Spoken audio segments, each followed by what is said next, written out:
साथियों नमस्कार।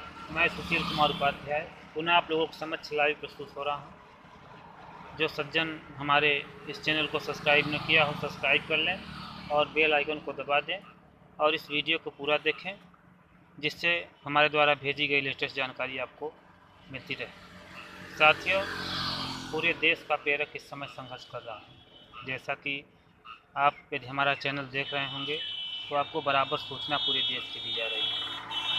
तमाम साथी भिन्न तरह का कमेंट कर रहे हैं। कोई कह रहा है कि कार्यक्रम बंद हो चुका है, तो कोई कह रहा है नहीं कार्यक्रम आगे चलेगा। पूरे देश के प्रेरकों में इस समय ऊहापोह की स्थिति है। तमाम साथी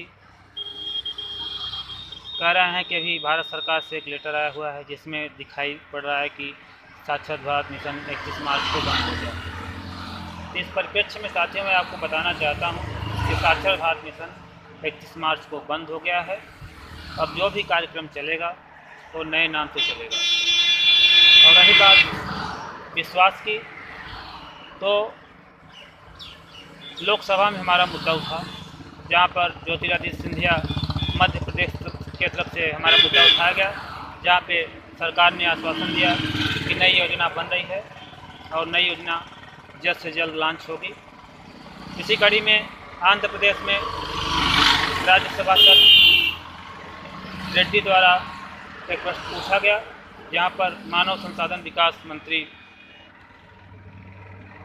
राज्य मंत्री उपेंद्र कुशवाहा ने लिखित रूप से बताया कि नई योजना बन रही है और नई योजना में प्रेरक समन्वयक बने रहे। तो रही साथियों विश्वास की, तो आपको संघर्ष के साथ विश्वास करना पड़ेगा। और तमाम साथी कह रहे हैं कि यदि 8 सितंबर को गाइडलाइन नहीं आएगी, तब देखिए एक संभावना व्यक्त की जा रही है कि 8 सितंबर को नई गाइडलाइन हमारे बीच में आ सकती है। यह जरूरी नहीं है कि 8 सितंबर को आ जाए, लेकिन ऊपर से जो जानकारी मिलती है आपको बताने का प्रयास किया जाता है। तो ऐसा नहीं है कि जो कुछ बताया जा रहा है उसमें 100% खरा उतरा जाए। हो सकता है कि कार्यक्रम आगे पीछे चलेगा, लेकिन कार्यक्रम चलना 100% श्योर है। आपको मैं पुनः आश्वस्त करना चाहता हूं कि हमारा कार्यक्रम निश्चित तौर पे चलेगा। साथियों, आज रक्षाबंधन की वजह से मैं व्यस्त था और आज कोई वीडियो आपको नहीं दे पाया, इसलिए आज वीडियो बनाने में हमें विलम्ब हो गया। और निश्चित तौर पे हमारी योजना चलेगी और पूरे देश के प्रेरकों ने जिस तरह से संघर्ष का बिगुल फूंका है, सरकार बैक फुट पे आ गई है। जिस तरह से बलवान ठाकुर की अध्यक्षता में मध्य प्रदेश के प्रेरक रक्षाबंधन पर माननीय मुख्यमंत्री शिवराज सिंह चौहान को राखी भेजा गया और उन्हें बताया गया यदि रक्षाबंधन की आप लाज रखना चाहते हैं तो हमारे संविदा भाइयों का कार्यक्रम आगे बढ़ा दें और बहनों को उनके मानदेय के साथ नई योजना में समायोजित कर दें। अन्यथा की स्थिति में हम लोग आपका बहिष्कार करेंगे और आने वाले अगले चुनाव में आपको अपना सत्ता गंवाना पड़ेगा। इस तरह से कई राज्यों से संघर्ष की खबर आ रही है। छत्तीसगढ़ में दीवार लेखन कार्यक्रम किया जा रहा है और घर घर जाकर प्रेरक सरकार के विरोध में बिगुल फूंक चुके हैं। साथियों, हमारी संख्या 6 लाख परिवार मामूली नहीं होता है।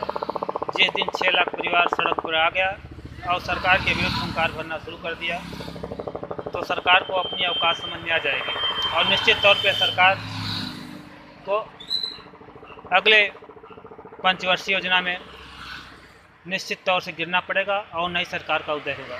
जिस तरह से हमारे 26 राज्यों के साथ ही संघर्ष कर रहे हैं,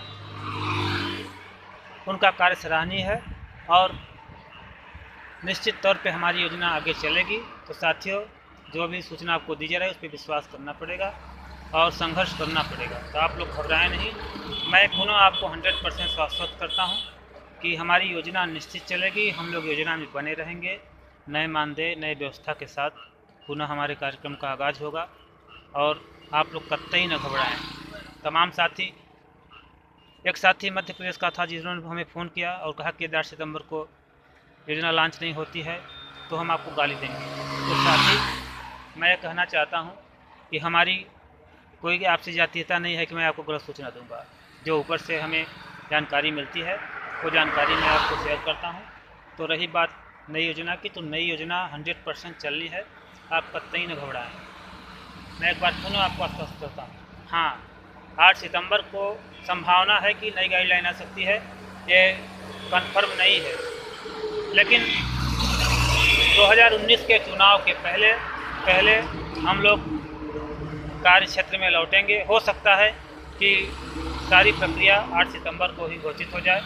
हम अपने तमाम प्रदेशों के साथी, जिसमें मध्य प्रदेश के राजू जाट सिरोही और सुल्तान सिंह राजावत, उत्तराखंड के